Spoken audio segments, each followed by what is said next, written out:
In the spring of 1943, the Allied forces faced one of the most daunting challenges of World War II. They needed to invade Europe through its soft underbelly.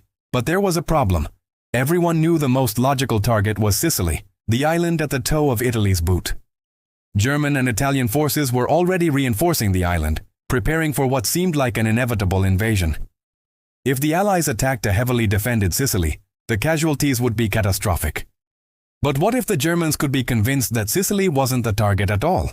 This question led to one of the most audacious deception operations in military history, a plan so bizarre and macabre that it seems impossible to believe it actually worked. This is the story of Operation Mincemeat, the operation that used a dead body to change the course of the war. The plan originated in the mind of British intelligence officers who understood that the Germans expected deception. The challenge was creating a deception so convincing, so layered with authentic details, that even suspicious German intelligence officers would believe it. The solution they proposed was shocking. They would plant false invasion plans on a corpse and arrange for that corpse to wash up on the coast of Spain, where German spies would inevitably find it. The operation required finding a suitable body. The search led them to Glyndwr Michael, a homeless man who had died in London from ingesting rat poison. His body was placed in cold storage while the intelligence officers worked out the intricate details of their deception. But a body alone wouldn't be enough. The Germans would be suspicious of any documents that simply appeared. The corpse needed an identity, a complete life story that would hold up under investigation. British intelligence created an entirely fictional person, giving him the name Major William Martin of the Royal Marines. They crafted every detail of his existence with meticulous care, understanding that one inconsistency could expose the entire operation. Major Martin needed personal effects that would authenticate his identity. Intelligence officers purchased a photograph of a woman to serve as his fiancée, writing intimate love letters between the fictional couple. They included ticket stubs from a London theatre, receipts from a jeweler where Martin had supposedly bought an engagement ring, and even an angry letter from his bank manager about an overdraft. Every item was carefully aged and worn to look authentic. The centerpiece of the deception was a letter from one senior British officer to another, discussing invasion plans. But the letter couldn't simply state where the invasion would occur. Instead, it revealed the information indirectly through casual references that seemed natural. The letter mentioned operations in Greece and Sardinia, carefully worded to suggest these were the real targets while making Sicily appear to be merely a diversionary feint. The body was dressed in a Royal Marines uniform with appropriate insignia. Major Martin's pockets were filled with mundane items any officer would carry: keys, loose change, a wallet with identification documents. A briefcase was chained to his wrist containing the letters that would, if the operation succeeded, redirect German forces away from Sicily. On the night of April 30, 1943, a British submarine surfaced off the coast of Huelva, Spain. Spain was officially neutral but known to have German intelligence operatives throughout the country. The location was chosen because local currents would carry the body to shore, and Spanish authorities in this area were known to cooperate with German agents. The submarine crew brought the body on deck, and with appropriate solemnity, they committed Major William Martin to the sea.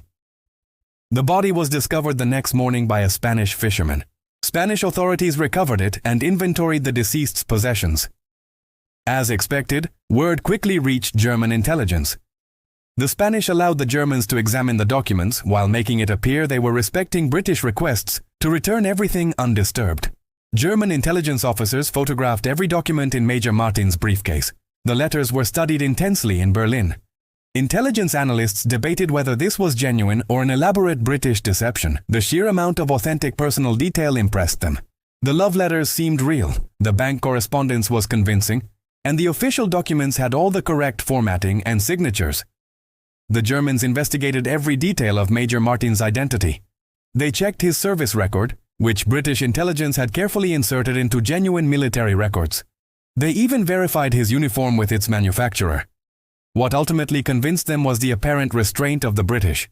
British officials requested the return of the body through normal diplomatic channels without making a dramatic fuss, which seemed to confirm the documents were genuinely sensitive rather than planted disinformation. Hitler himself reviewed the intelligence from Operation Mincemeat. He became convinced that Greece was the primary target, with Sardinia as a secondary objective.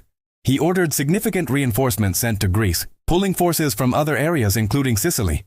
German commanders redistributed their defenses based on the false intelligence. Entire divisions were moved, naval assets were repositioned, and the Luftwaffe adjusted its deployment patterns.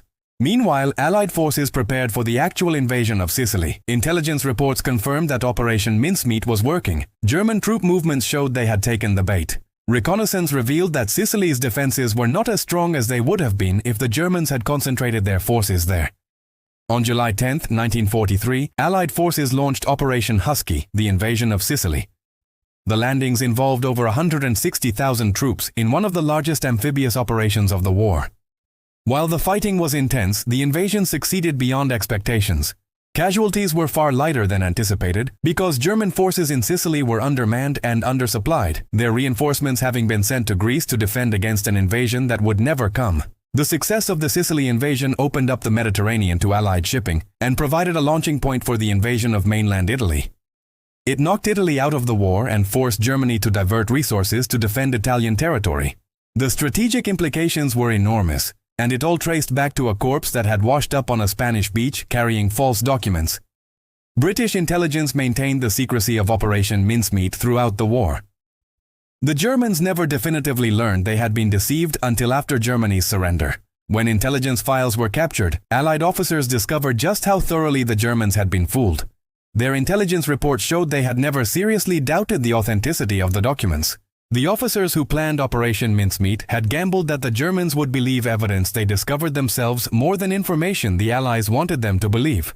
By making the Germans work to obtain the documents, by creating layers of authentic detail, and by ensuring the whole scenario appeared accidental, they crafted a deception that bypassed the enemy's natural suspicion. After the war, participants gradually shared their experiences, though many details remained classified for decades.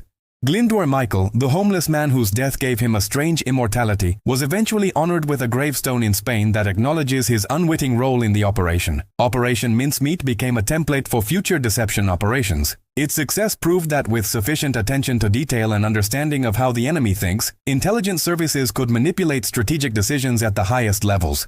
The principles used in the operation influenced Cold War espionage and continue to inform modern intelligence operations. What made Operation Mincemeat truly extraordinary was how it represented warfare at its most cerebral. No shots were fired, no bombs were dropped, yet the operation altered the course of the war as surely as any battle. It showed that sometimes the most powerful weapon isn't steel and explosives, but carefully crafted information placed where it will do the most good. The men who planned Operation Mincemeat understood their enemy's psychology. They knew the Germans would be suspicious, so they created a deception that rewarded scrutiny. Every detail they added made the story more believable. The love letters, the overdraft notice, the theater tickets made the deception work better than any amount of official documentation alone. In the end, Operation Mincemeat succeeded because it told a human story. Major William Martin wasn't just a name and rank. He was a man with a fiancée, financial troubles, and a life full of small details. The Germans believed in him because he seemed real. And because they believed in him, they believed the documents he carried, documents that sent them looking for an invasion in all the wrong places. The corpse that washed up on that Spanish beach in 1943 carried more than false documents. It carried the hopes of Allied planners who understood that saving lives sometimes requires unorthodox methods.